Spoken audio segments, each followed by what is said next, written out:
আল্লাহ মালাকুল মাউত কে বলবেন, মালাকুল মাউত কি অবস্থা? বলবে সব শেষ। মাইয়াপ্পা, কে বাকি?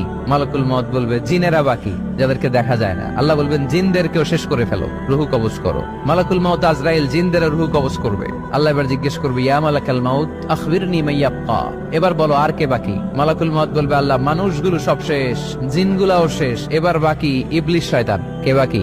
ইবলিসরেও শেষ করো, ইবলিসও শেষ। আল্লাহ আবার জিজ্ঞেস করবেন, ইয়া মালাকাল মাউতি মাইয়াবকা, আর কে বেঁচে আছে বলো?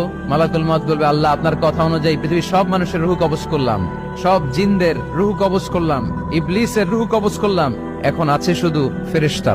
আছে কারা? যাও ফেরেশতাদের রূহ কবজ করো। ফেরেশতাদের রূহ কবজ হয়ে যাবে। এবার আল্লাহ জিজ্ঞেস করবেন, ইয়া মালাকাল মাউত আখবিরনি মাইয়াবকা।